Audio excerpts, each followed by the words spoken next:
Welcome to the Multiply Your Success podcast, where each week we help growth-minded entrepreneurs and franchise leaders take the next step in their expansion journey.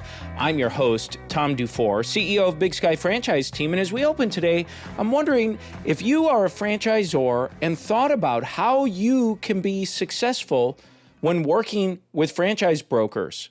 Or maybe you're thinking about franchising your business and you like the idea of working with franchise brokers, but you don't know where to start. Well, our guest today is Wes Barefoot, and he shares with us some best practices on how to be successful when working with franchise brokers. Now, Wes is a passionate entrepreneur with extensive experience in franchising. He brings years of experience as both a franchisee as well as working with franchisors, where he's worked with a variety of operational, management, and franchise development roles with several companies. Franchising has had a tremendous impact on Wes and his family's life, and now he loves to help others take control of their lives and create freedom for themselves through franchise ownership. Wes lives in North Carolina with his wife, Kelly, and 3 kids, and you're going to love this interview. Wes is a great guy. I'm so glad we were able to do this interview. Wes had me actually on his podcast here that published here just a couple weeks ago, so we'll make sure we link that in the show notes. But you're going to really enjoy this, so let's go ahead and jump right into it. Thanks, Tom. Appreciate you having me. I've been looking forward to doing this. So yeah, I'm Wes Barefoot. My company is Path to Freedom. I'm a franchise consulting firm. My wife and I own some franchise businesses as well, but my primary focus is Path to Freedom, where, I help aspiring entrepreneurs really understand franchising, the full landscape of all the different types of franchise businesses that are out there, and, give them a methodical process to really work through to make sure they're looking at the right types of franchise businesses. And then, of course, doing the due diligence, in the full capacity that they should be so that they can make the best decision for themselves. So really kind of a matchmaker, just helping match people that want to be a business owner up with the right type of franchise for them. Thanks for being here. And in the franchise world, people who do what you do are sometimes referred to as franchise brokers, franchise consultants, lots of different terms that they might go by. So for someone who's listening in and say, well, how is this different from what Tom and his company does and so on? So I'd love for you just to talk about kind of that process that you take people who have maybe never been an entrepreneur to buy a franchise and going through that process. Yeah, it's a great question because I think a lot of people aren't aware that, brokers or consultants like myself are out there. And so, the vast majority of the people that I've helped get into franchise businesses over the years are first-time business owners. Certainly, am able to work with an existing business owner, an experienced business owner, and I've done that. But, usually it is that first-time business owner. And, honestly, in most cases, for me at least, when I start working with someone, it's very exploratory in the beginning. Like, it's pretty rare that I connect with someone and they're like, Wes, I know I want to own a franchise. It's just a matter of finding the right one. It's usually, hey, I'm curious about this whole franchise thing. I know someone that got into a franchise a few years ago and they seem to be doing pretty well with it. Or, it's one of numerous routes that they're kind of considering, right? And so I always keep that in mind. And I learned years ago that you have to kind of meet people where they are, in their own journey. And at the end of the day, owning a business and specifically owning a franchise is not going to end up being the right fit for everyone. So, I'm very conscious of that, going into working with anyone. But, it's at least the way I do it, it's a very one-on-one, very consultative process, right? And in the beginning, we're just getting to know each other, right? And the more that I can learn about someone's experience, their interests, what have they done up to this point professionally? What are some of the things that they're passionate about? What do they get excited about? And most importantly, like, what are some of the goals that they have, And so we spend quite a bit of time talking about not only some of their longer term, bigger picture goals, but also some of the shorter term goals. What would you like your life to look like in the next 1, 2, 3 years? And also, like, what's missing, from what you're doing currently? Like, what do you not feel like you're on track to accomplish that you want to accomplish? And how do you think owning the right type of business could help you get there? And the more I understand that, the better position I'm in to recommend the right types of franchise businesses. Because you see this in your business, you work with so many different types of franchises. There's not a one size fits all approach to this. I mean, even just from a product, service, industry standpoint, there's so many different types of franchises out there. But then even if, take two franchises that are in the exact same industry and on paper, they look like they would be very similar businesses to own. Once you really start getting into the due diligence, you start to realize there's differences and nuances between some of these different types of businesses. And that's going to have a really big impact on, what your roles and responsibilities as the business owner may look like. It's going to have an impact on the type of lifestyle that the business can afford. And so, it's really me getting to know and understanding the individual and especially what their goals and motivations are that then are going to put me in a position to make the right types of recommendations. So we work through a process to get to that point. I work with about 200 of the top franchise companies across the country. So, have a relationship with them and do a lot of, due diligence and vetting on my own, right? Because if I'm going to be in this position where I am recommending that someone look at any particular franchise company, I want to make sure that, I have done the research and have the confidence to say, hey, this is a brand that I think would not only suit you, but, there's evidence, there's other franchisees out there, running successful, profitable businesses within that franchise. So that's a big part of where I spend my time. But once we get to that point where we've got some good options on the table, as you can imagine, there's a lot of research that has to be done. There's a lot of questions that need to be answered. And any good franchise company is going to have a very structured due diligence process that someone's going to be able to work through in order to really learn about the business and get a lot of those questions answered. But there's kind of an art, to going through that process the right way and asking the right types of questions and also understanding that, we're talking about investing in a business, right? So there are some questions that most franchise buyers are going to have that the franchisor simply can't answer, right? Or can't directly answer, right? And there's some legalities around that, in terms of they can't make earnings claims and things like that. But the point is there's kind of an art to doing the research and all the different layers of research that need to go into it, which are going to include obviously talking to and meeting with the franchisor, but, more importantly, even speaking with franchisees that are already in that business and learning from their experience. And so it's really just helping people understand, how to do all the due diligence they should be doing, and then how to kind of piece it all together so that they can see the big picture.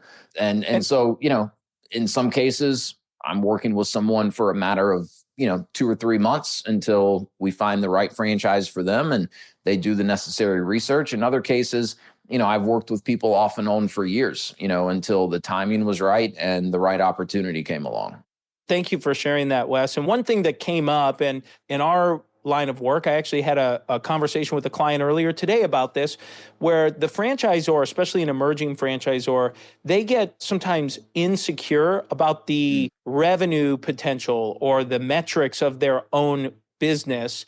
And I try to reassure them that that's not the only thing franchise buyers are looking for. It's not always just a top line. It's not, There are a lot of factors. So I'd love for you to just talk about the idea of the quote, how much money can I make? Inevitably, every buyer will answer, how much can I make? How much does it cost?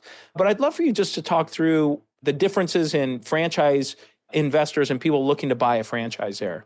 Yeah, that's a great question. And you're right. It's not always about, what the top line revenue can be and what the bottom line can look like, and this is where I come back to the fact that there's not a one size fits all approach to this, right? The right franchise for one person is not necessarily going to be the right franchise for the next person. I've worked with people that, are looking to start a franchise business. So they're, son or daughter who is about to graduate college can, step in and get some experience running a business. And so in that case, they're probably not necessarily looking for the franchise that's going to on paper show that the average franchisee is doing $4 million a year in revenue, because, to get a business to that point, there's probably a lot of moving parts and pieces. There's probably a lot that goes into building out the team the right way. And so they're probably looking for something that obviously still has good financial opportunity, but is going to be, probably a smaller initial investment, less moving parts and pieces, especially if the goal is just really to give, their son or daughter some real world business ownership experience. A lot of times where I start with someone is really looking at, okay, if you were to own a franchise, what are the other responsibilities that you're still going to have on your plate, right? Because a lot of the people that I end up helping get into a franchise are people that have successful corporate careers, and they're not looking to walk away from that corporate career kind of cold turkey, if you will, and start a business at zero and build that business up. They're looking at a franchise as a way that they can, diversify, add another income stream. And a lot of times they're looking at it as a strategic way that they can start laying the groundwork to exit their corporate job at some point in the future and really put themselves in a position to do that on their own terms, but do it in a way where they can make more of a smooth transition, step into a business that's already got some good revenue coming in and hopefully some good cash flow and can provide some income for them immediately. And so in that case, they're still looking at the ROI potential, but they're also really looking closely at, all right, what's going to be required of me as the franchise owner, especially in the first year or two of launching that business. And they need something that's going to be a little more flexible, right? They need something that's going to allow them to still dedicate the appropriate amount of time to their full-time job, plus all the other responsibilities that they have. So a lot of different things to factor in. You'll see so many different types of franchises. And, one of the terms we hear a lot is AUV, right? Average unit volume, especially if we're talking about like a brick and mortar type business model.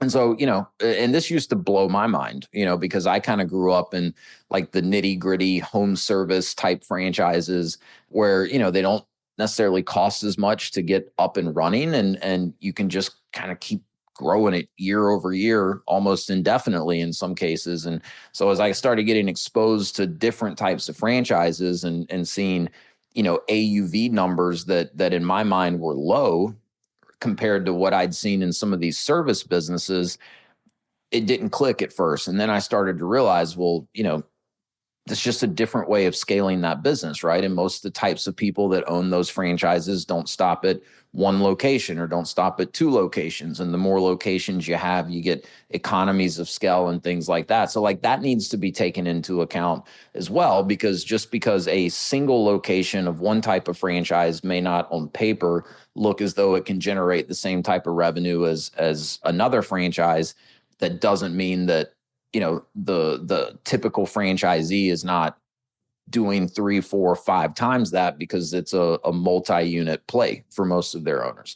The ownership profile is a big part of this too, right? There's plenty of people out there that are going to be happy with a franchise that can, generate 100, 150K to the bottom line for them, especially if they can do it while maintaining their full-time job, right?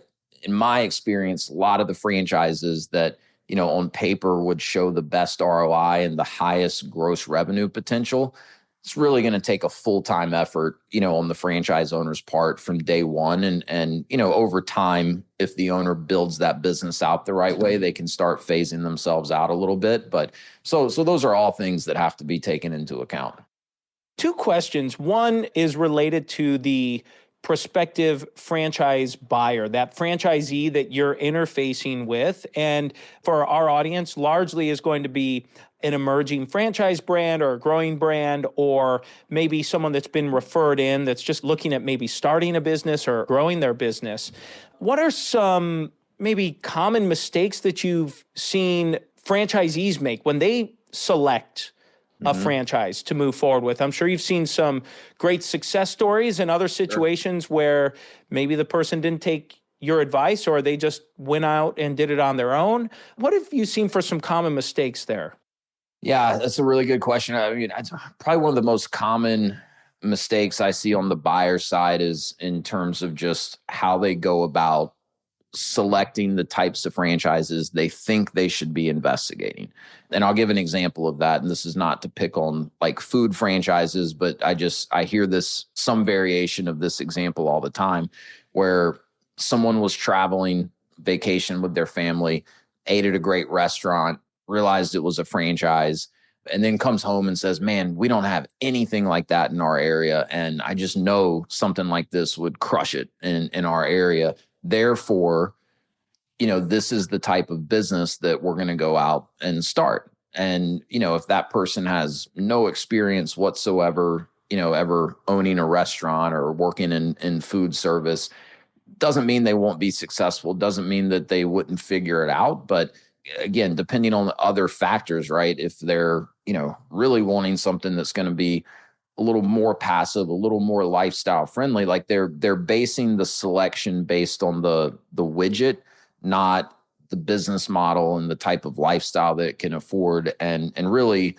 what their roles and responsibilities as the owner need to be in that business, and does that really play well to their experience, their strength, and their interests. So it's just kind of that approach of, let me make my selections based on the product or the service that the business provides, and they probably don't look close enough at some of those other things. I see that all the time. Great advice. And really just a reminder, kind of getting back to an earlier question we talked about, for the franchisor to know that it's not only just the income potential. It's not only just, is this a fixed location or a home services? Sometimes it is. There are a lot of factors influencing that buyer's decision, the franchise buyer's decision as they're going into it. Yeah, there are. And I think, probably one of the hardest things for young franchise companies is for them figuring out who their ideal franchise owner is. There's usually some trial and error involved in, an up and coming franchise brand where, you start selling franchises, you get a few rock stars, you get a few folks that are average, and then you get some that are duds. And over time, you start to get a better and better sense of who you're really looking for as your franchisee. But I think, as quickly as a franchise can get pretty specific on who their ideal franchise owner, and then having the discipline to kind of stick to that.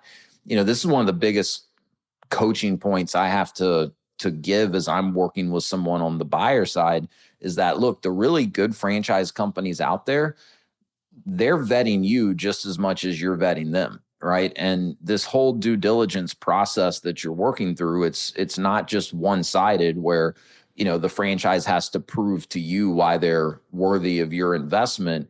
You also have to demonstrate to them why you would be a good franchisee and why they would want you to become a part of their system and a representative of their brand. That's counterintuitive to a lot of people. Like, I spend a lot of time coaching on that, because I think a lot of people kind of come into this thinking that it's almost like they're going to be dealing with a used car salesman or a timeshare pitch, right? Where, they'll just say anything they need to say to get them in. And, there are franchises that kind of operate that way, but the really good franchises, they approve someone to become a franchisee. And it's only after they've issued that approval that, the buyer then has that kind of final decision to make. Now that I've been approved, do I want to move forward with this, or do I not feel it's the right fit? And so I think the sooner emerging franchisors can really understand that and have the discipline to hold to it, because I know it's hard, in the early stages. If you've got two franchisees and three people just came through discovery day, and two of them are a no-brainer, you feel great about them, but that third one you're a little on the fence about. Very tempting to want to approve them and hopefully get those franchise fees in, but having some discipline to really stick to only approving people that you feel really good about is key. Excellent advice. And I love the idea. And we share a similar mindset and recommendation when it comes to franchise sales. Like in general, in franchise circles, in general conversations, we may refer to it, generally speaking, as franchise sales, but Yep. always remembering that you're awarding or granting someone the Yep. opportunity to operate. And it definitely helps you maintain that selection process as you're going through it. I think it's wonderful advice.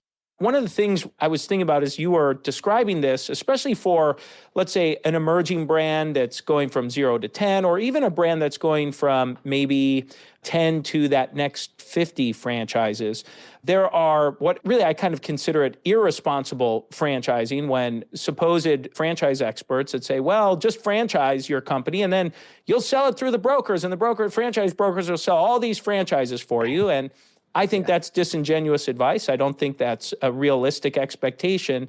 So I'd love for you to maybe just help set, you are a franchisee, you've bought franchises, you've advised lots of prospective franchise buyers and people who've bought franchises and worked with hundreds of franchisors. So you've seen a lot. So I'd love for you to just talk through kind of what's maybe a more appropriate expectation or best practices for, you shared a few best practices for that emerging brand, but just what they might expect there. Yeah. So in terms of, an emerging brand, if they want to work with consultants or brokers, I would say it's not necessarily a realistic expectation to just think that, every franchise consultant out there is going to immediately jump on the bandwagon and start showing your brand. Now, there's exceptions to that too, right? And I think for right or wrong, it's one of those things where sometimes a really sexy brand comes along and, even some of the most tenured conservative franchise consultants out there like, ooh, I want to see what this is all about.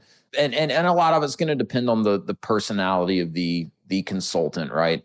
I'm part of a network of consultants called Franchoice. There's, I think, about 75 of us right now, and most of us own franchises or have owned franchises. Many of us have worked for franchisors previously in our career as well. And so there's, I would say generally the consensus amongst, most of us at Franchoice is, we need to really feel confident to start recommending candidates to an emerging brand.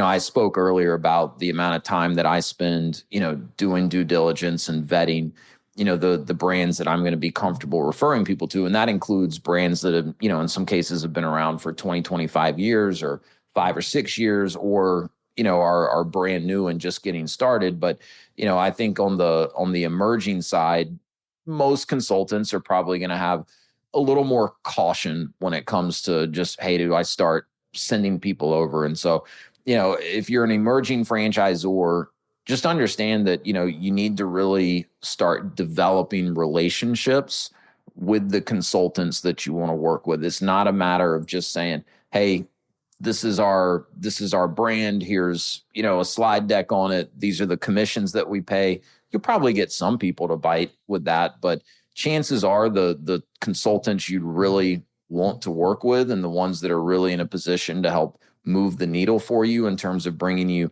really good quality candidates and giving them good coaching and advice throughout the process, they're going to need more than that. And so much of, success in franchising, in my experience, comes down to relationships and, trusting the people that you work with. So for me, as a consultant, when I get introduced to an emerging brand, the first thing I look at is who's the leadership team, right? Who's the leadership team and what is their background?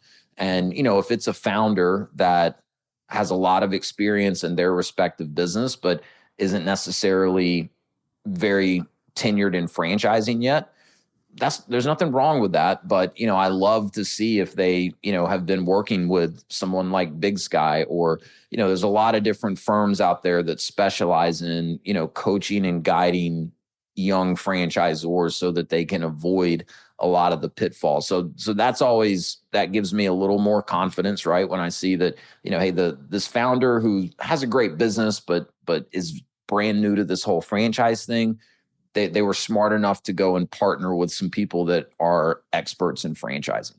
As a consultant, I want to feel confident that an emerging franchisor has a good process in place, right? And what I mean by that is a good due diligence process that my candidate's going to be taken through. So, and I don't mean just a good closing process, right? I just mean a good educational due diligence process. Going back to what we talked about earlier, does this young franchisor understand that, this should be an approval process, right? And there should be very clear expectations set up front as to what the process is and what are the next steps in the process. There's nothing worse in my opinion than having someone looking at a franchise and it's just an open-ended kind of scattered lack of process, right? Where it's just the candidate or the buyer is kind of controlling that process. So those are just a couple things. We can go deeper if you want, but those are a couple of things that come to mind.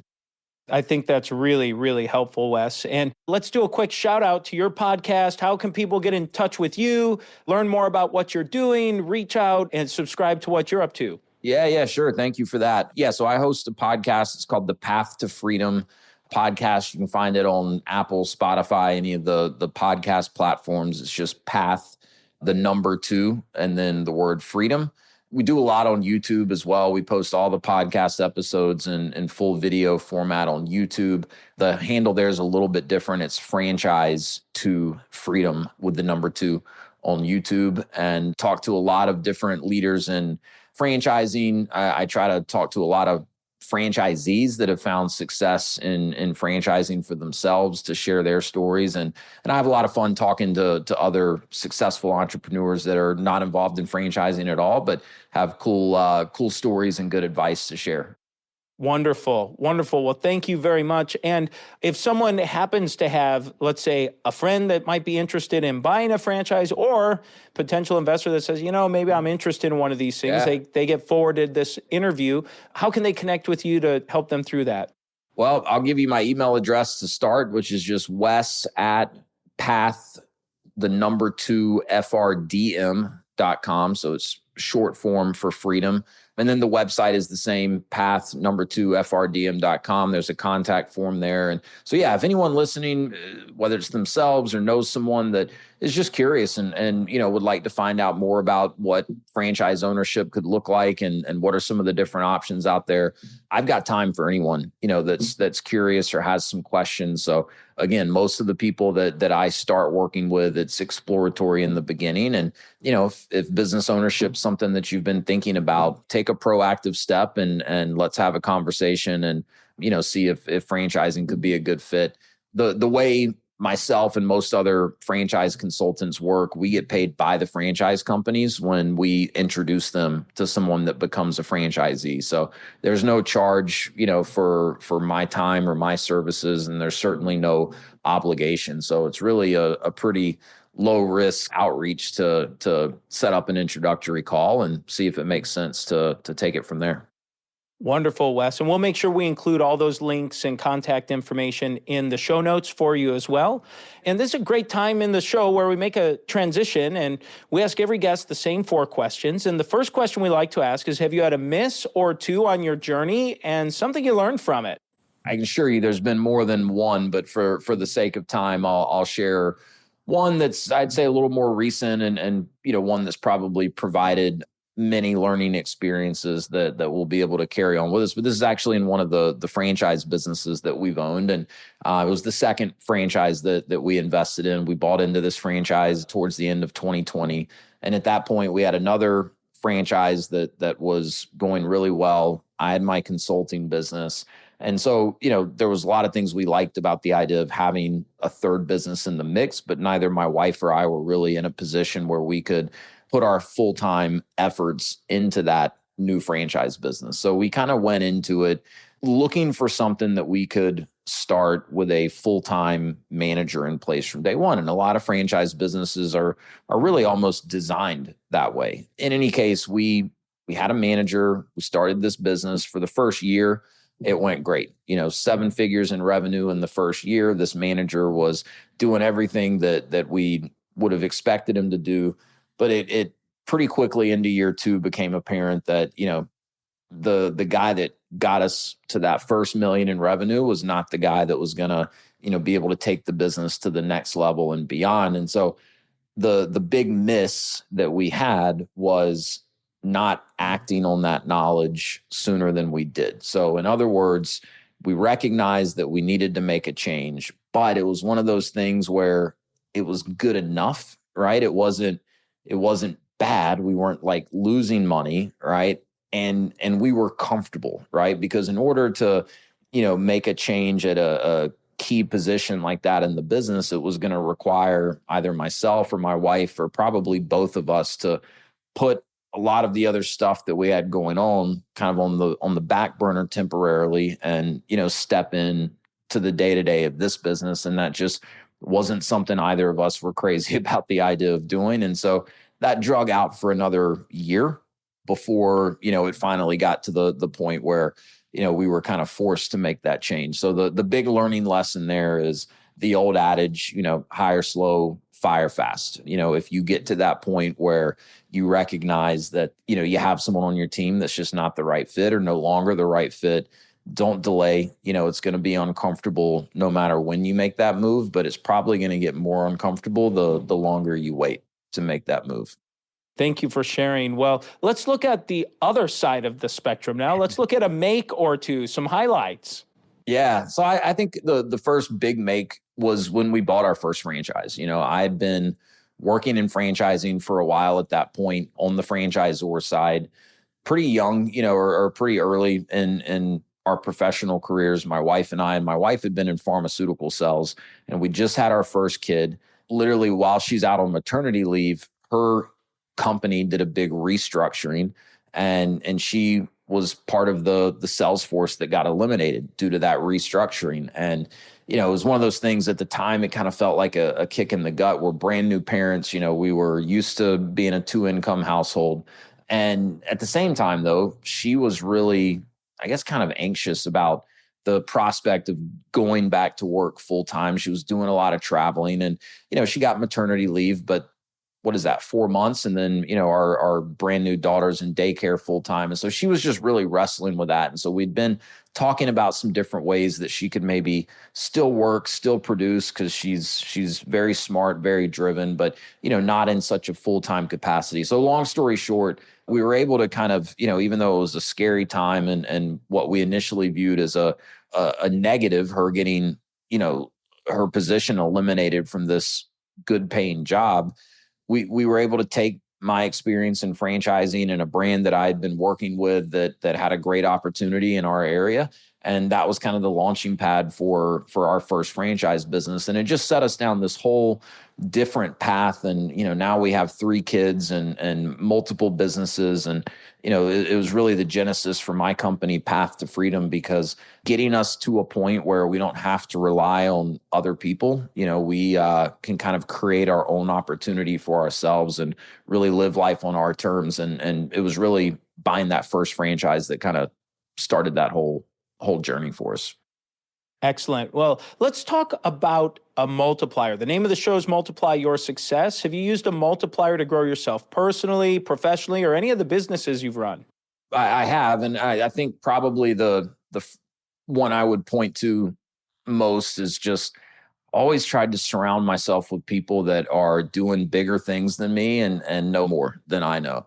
I'm far from the smartest guy in most of the rooms that I find myself in, and I like it that way. If I do, find myself where, I feel like I'm not surrounding myself by people that I can really learn from and that are going to push me and challenge me, I get uncomfortable. And so I think I've always just kind of had a little bit of a knack for, understanding that, hey, a big ego is not going to do you a whole lot of good. And you can learn so much from other people, especially people that are already doing the types of things that that you want to do. So if that counts as a multiplier, I mean, I've had so many good mentors and, people that have just been kind enough to share their time and their advice with me, from a pretty young age. I tried to learn as much as I could from other people and, that goes both ways, right? Met plenty of people that I've learned what not to do from too. So I always try to take away something that I can learn from anyone I meet. Sometimes it's, the right things to do, and sometimes it's what not to do. The final question we ask every guest is, what does success mean to you? I love this question, and I think it's kind of what I alluded to earlier. It's being able to really live life on our own terms. And what I mean by that is, I mean, it's not that, we have so much money we don't have to work and there's no rules, but live life on our terms, meaning that, we get to spend the vast majority of our time working on things that we enjoy doing, that we're passionate about, and we have the flexibility and the autonomy to really prioritize the things that are most important to us in life. Right now we have 3 young kids. We sold one of our businesses a little over a year ago, really simply because it was detracting a little bit from the lifestyle that we knew we wanted to prioritize while our kids were as young as they still are. So for me, that's success. It's not about making more and more money every year. We're certainly ambitious and very capitalistic when it comes to all that, but you won't catch me with a Lamborghini in the driveway anytime soon. It's more about the lifestyle that business ownership can afford us, and prioritizing how we want to spend most of our time. And really, even what you just stated there is that franchisees that are buying into franchises will also be considering a lifestyle over just an income. For sure. Yeah. I think in most of the instances, as I'm talking to people and really trying to uncover their motivations, there's always a financial component, right, that's motivating them. But I would say more often than not, the lifestyle component is just as, if not more important to most of the people that I've worked with over the years. Thank you so much. Really appreciate having you here and sharing your wisdom. And it's always great to have other franchise friends that are trying to help others go through this process the best way possible to get them to where they want to go. So I really appreciate what you're doing. Always fun connecting with other franchise friends, and check out the Path to Freedom podcast. Tom's going to be a guest here hopefully soon. Tune in and hear Tom on the other side of the mic on the Path to Freedom podcast.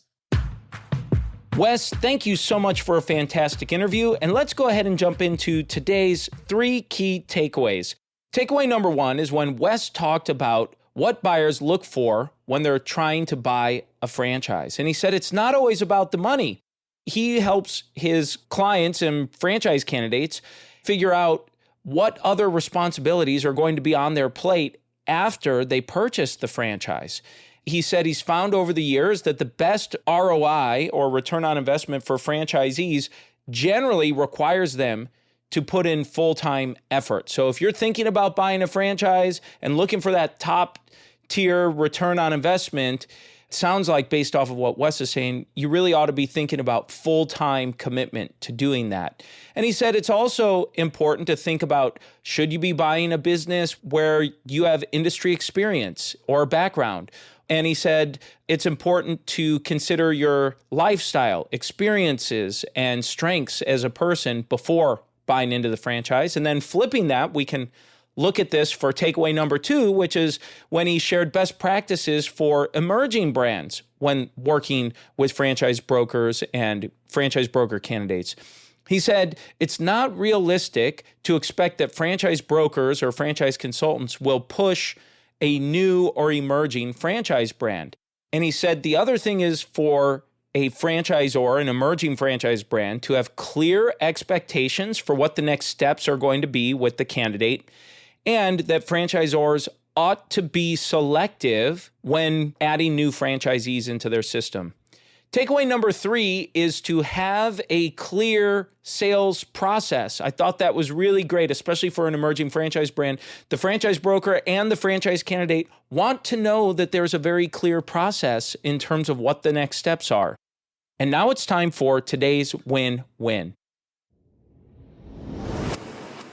So today's win-win is that if you want to be successful in working with franchise brokers and franchise consultants, Wes suggested that as the franchisor, you need to start building relationships with those franchise brokers and building that working relationship. And as you know, a relationship does not just happen overnight. It takes time. So it might take 6 months or a year or longer before those franchise brokers warm up to you.